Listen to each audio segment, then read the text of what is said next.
Jean-Claude Courtois, on se trouve là après une formidable projection du film d'Agnès Barda, Le Bonheur. Oui. Pour vous, le cinéma, ça vous parle parce que vous l'avez connu tout jeune? Oui, je l'ai connu parce que mon père était projectionniste dans un cinéma de quartier, on va dire même de petite ville. Près de Roanne? À côté de Charlieu, Ouais. à Charlieu même d'ailleurs. Et donc j'ai assisté à un certain nombre de films avec mon père. C'était un cinéma paroissial. C'était un cinéma paroissial, effectivement. Et les souvenirs qu'il y a, quand j'ai revu le cinéma Paradiso, eh bien, je me suis revu avec mon père.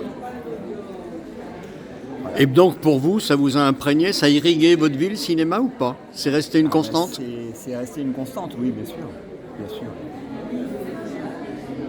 Et dans le cinéma, dans le 7e art, vous trouvez quoi?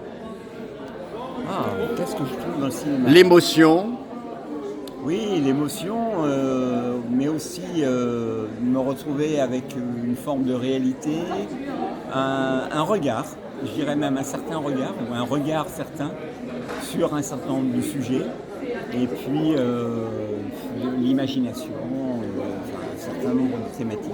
en mars 2025, on va fêter les 130 ans du cinéma. Pour vous, c'est important de voir le cinéma en salle? Oui, absolument.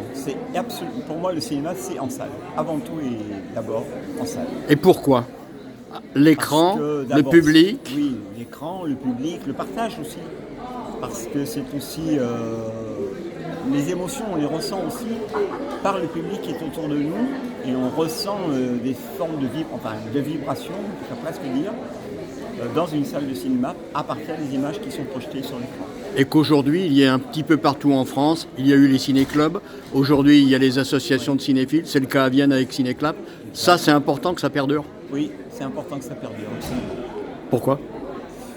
Parce que si personne ne s'occupe de poursuivre cette œuvre du collectif, du vivre ensemble, entre autres autour d'œuvres cinématographiques en particulier, je pense qu'avec toutes les plateformes et tout le cinéma que l'on voit au travers des télévisions, ça sera la fin. Donc je pense qu'il faut absolument qu'il y ait des gens qui soient militants et qui se motivent pour poursuivre l'action du partage de ces images ensemble. Donc c'est un vrai travail d'éducation populaire. Absolument, c'est un travail d'éducation populaire.